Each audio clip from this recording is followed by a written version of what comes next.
ಪಂಚರಾಜ್ಯ ಚುನಾವಣೆ ನಂತರ ಕೇಂದ್ರದಿಂದ ಬಂದ ಶಾಕ್. ವಾಣಿಜ್ಯ ಬಳಕೆ ಗ್ಯಾಸ್ ಸಿಲಿಂಡರ್ ಬೆಲೆ ದಿಢೀರ್ ಏರಿಸಿದ ಸರ್ಕಾರ. 993 ರೂಪಾಯಿಗಳಷ್ಟು ಏರಿಕೆಯಿಂದ ಹೋಟೆಲ್ ಉದ್ಯಮ ಭಾರೀ ಆಘಾತ. ಈಗಾಗಲೇ ಯುದ್ಧದ ಪರಿಣಾಮ ಸಂಕಷ್ಟದಲ್ಲಿದ್ದ ಹೋಟೆಲ್ ಮಾಲೀಕರು ಮತ್ತೆ ದರ ಹೆಚ್ಚಳದಿಂದ ಹೋಟೆಲ್ ತಿಂಡಿ ತಿನಿಸು ದುಬಾರಿ ಆಗೋ ಸಂಭವ. ಪತ್ನಿಯ ಅಕ್ರಮ ಸಂಬಂಧದಿಂದ ಮಾನಸಿಕ ಖಿನ್ನತೆಗೆ ಒಳಗಾದ ಪತಿ. ಹೈದರಾಬಾದ್ನ ಸಾಫ್ಟ್ವೇರ್ ಪತಿ ಸೀತಾರಾಮ್ ರೆಡ್ಡಿ ಕೆರೆಗೆ ಹಾರಿ ಆತ್ಮಹತ್ಯೆ. ಪತಿಯ ಮೊಬೈಲ್ಗೆ ಬಂದಿದ್ದ ಪತ್ನಿ ರೇಣುಕಾಳ ಖಾಸಗಿ ವಿಡಿಯೋ ನೋಡಿ ನನ್ನ ಮಗ ತೀವ್ರ ಕುಗ್ಗಿ ಹೋಗಿದ್ದ ಎಂದಿರೋ ಮೃತನ ತಂದೆ.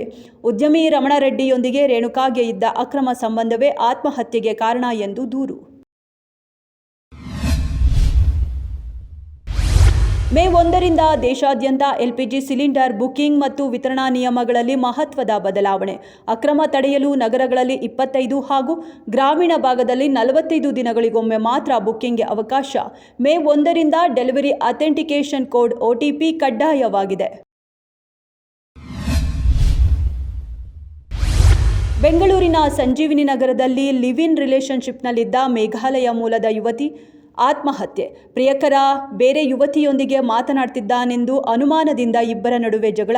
ಮನೆಯಿಂದ ಹೊರ ಹೋಗಿದ್ದ ಪ್ರಿಯಕರ ವಾಪಸ್ಸಾಗೋ ಹೊತ್ತಿಗೆ ಯುವತಿಯ ಮೃತದೇಹ ಪತ್ತೆ. ಕೊಡಿಗೆಹಳ್ಳಿ ಪೊಲೀಸರು ಪ್ರಕರಣ ದಾಖಲಾಗಿದೆ. ಅನುಮಾನಕ್ಕೆ ಸಿಲುಕಿ 3 ವರ್ಷಗಳ ಸಂಬಂಧವೊಂದು ದುರಂತ ಅಂತ್ಯ. ಖ್ಯಾತ ನಟ ಡೇನಿಯಲ್ ಬಾಲಾಜಿಯವರ ಅಕಾಲಿಕ ನಿಧನ.